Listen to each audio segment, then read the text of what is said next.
pustaka yang lainnya adalah suatu daftar yang daftar pustaka dapat ditemukan di laporan hasil penelitian, skripsi, makalah, tesis, dan masih banyak yang lainnya. Daftar pustaka sendiri memiliki peranan yang sangat penting bagi karya ilmiah. Dikarenakan jika sebuah karya ilmiah tidak mempunyai daftar pustaka, maka akan diragukan tentang kebenaran dari karya ilmiah tersebut. Daftar pustaka juga dikenal sebagai referensi. Daftar pustaka adalah tulisan pada akhir sebuah karya tulis yang dibuat dengan tujuan untuk menunjukkan sumber atau rujukan penulis dalam menyusun tulisannya. Nah, di sini juga ada manfaat dari daftar pustaka. Ada beberapa manfaat dalam pencantuman daftar pustaka atau catatan kaki, baik bagi penulis, pembaca, atau penyumbang data, atau sumber yang diambil, yaitu yang pertama, memenuhi etika penulisan. Yang kedua, sebagai ucapan terima kasih penulis kepada penyumbang data. Yang ketiga, sebagai pendukung ide seorang penulis karena biasanya sumber yang diambil ditulis oleh pakar yang terkenal. Yang keempat, sebagai petunjuk untuk melacak kebenaran data yang diambil. Yang kelima, sebagai referensi yaitu menunjukkan pada halaman atau bagian mana data itu diambil. Yang keenam, mengarahkan pembaca suatu tulisan atau karya ilmiah ke rujukan lain yang terkait dengan pembahasan di dalam tulisan maupun karya ilmiah tertentu. Ada juga fungsi daftar pustaka. Dalam membuat daftar pustaka tentu ada fungsinya. Adapun fungsi daftar pustaka yaitu yang pertama, dapat menunjukkan bahwa tulisan dan juga informasi dalam karya ilmiah bukanlah hasil dari pemikiran penulis sendiri, melainkan dari hasil pemikiran orang lain juga. Yang kedua, memberikan sumber informasi yang ditulisnya agar nantinya bisa ditelusuri oleh para pembaca jika ingin mengetahui informasi maupun teori tersebut dengan lebih lengkap. Yang ketiga, menunjukkan apresiasi atau penghargaan penulis terhadap karya orang lain yang dijadikan sebagai rujukan penulisan. Yang keempat, menunjukkan bahwa kita tidak sedang membuat karya tulis dengan asal-asalan, melainkan kita menulis berdasarkan referensi-referensi yang bisa dipertanggungjawabkan. Yang kelima, hal ini untuk mengantisipasi dari tuduhan plagiasi intelektual. Nah, di sini juga ada unsur-unsur daftar pustaka. Dalam daftar pustaka memiliki beberapa unsur di dalamnya. Di antaranya adalah sebagai berikut. Yang pertama, nama penulis ataupun pengarang. Yang kedua, judul buku serta judul artikelnya. Yang ketiga, tahun terbit dan juga edisinya jika ada. Yang keempat, tempat terbit. Yang kelima, penerbit. Ketentuan umum menulis daftar pustaka. Selain paham unsur-unsurnya, kita juga harus mengetahui bagaimana ketentuan umum dalam menulis daftar pustaka. Berikut ini adalah ketentuan umum penulisan daftar pustaka. Hanya sumber rujukan saja yang disebutkan dalam teks utama yang dicantumkan dalam daftar pustaka. Referensi yang didapatkan dari hasil komunikasi personal, wawancara, dan sejenisnya tidak perlu dicantumkan dalam daftar pustaka, kecuali jika wawancara tersebut dimuat dalam suatu penerbitan. Daftar pustaka tidak perlu diberi nomor urut. Pengurutan daftar pustaka ditulis berdasarkan nama penulis atau urut abjad. Gelar penulis tidak perlu dicantumkan di dalam daftar pustaka. Gelar akademis, gelar kebangsawan, maupun gelar keagamaan tidak dicantumkan sekalipun penulis mencantumkan gelarnya dalam bukunya yang kita kutip, tetapi kita tidak perlu mencantumkannya. Letak daftar pustaka adalah pada bagian akhir dari tulisan. Masing-masing sumber bacaan yang terdiri dari 2 baris atau lebih diketik dengan jarak baris atau spasi. Jarak dari masing-masing sumber bacaan diketik dengan spasi 2.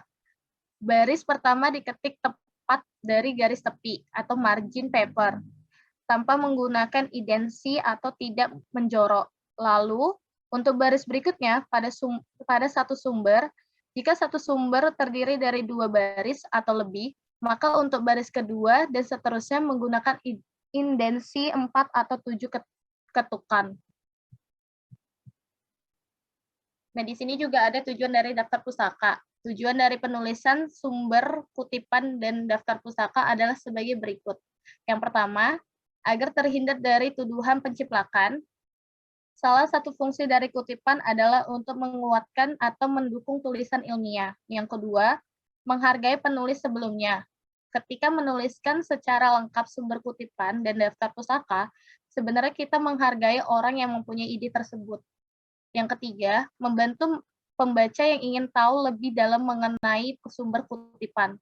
Salah satu manfaat dari penuliskan sumber kutipan dan daftar pustaka secara lengkap adalah membantu pembaca yang ingin mengetahui lebih dalam tentang kutipan tersebut.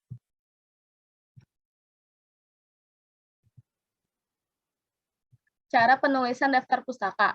Penulisan daftar pustaka berdasarkan ketentuan umum dapat diklarifikasikan sebagai berikut. Daftar pustaka dari buku dengan satu pengarang. Penulis nama dibalik, artinya jika nama pengarang terdiri dari dua kata atau lebih, maka nama paling belakang dari pengarang diletakkan di bagian paling awal, lalu dipisahkan dengan tanda koma, baru diikuti dengan nama depannya. Jadi semisalnya namanya Michael A. Porter, berarti ditulis menjadi Porter Michael A. Contoh lainnya, jika namanya Park Chanyeol, maka dibalik menjadi Chanyeol Park.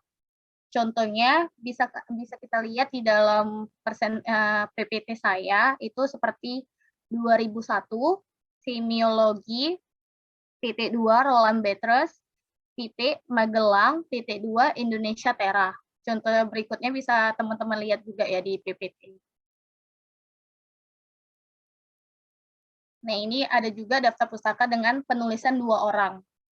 Ini maksud 2 orang itu jika pengarang terdiri dari 2 atau 3 orang, nama pengarang dituliskan semuanya dengan ketentuan nama orang pertama dibalik sedangkan nama orang kedua dan ketiga tetap. Di antara kedua nama pengarang itu digunakan kata penghubung atau kata dan. Contoh, Mariyati dan Suryawati titik 2001 titik Sosiologi untuk SMA dan MA kelas 12 titik Jakarta titik 2 Erlangga. Contoh berikutnya kita bisa lihat ya guys sama-sama di PPT Septia ini. Nah, di sini juga ada daftar pustaka dengan penulisan 3 orang atau lebih.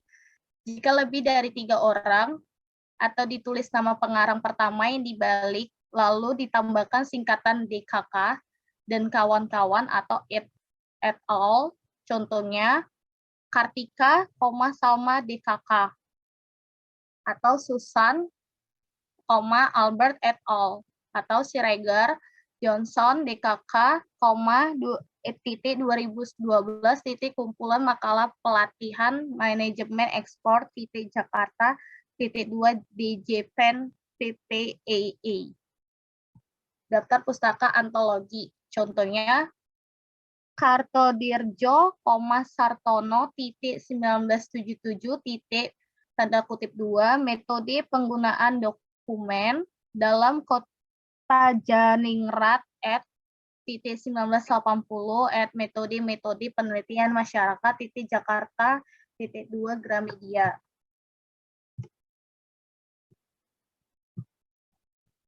Daftar pustaka dari internet.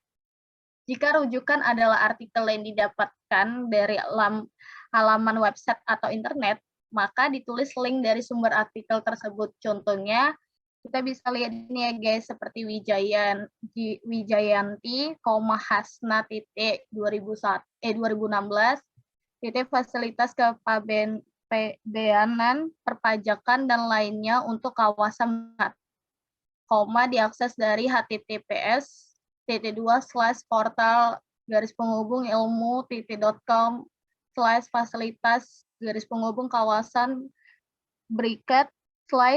pada 1 Januari 2018. Contoh berikutnya kita bisa lihat juga ya guys.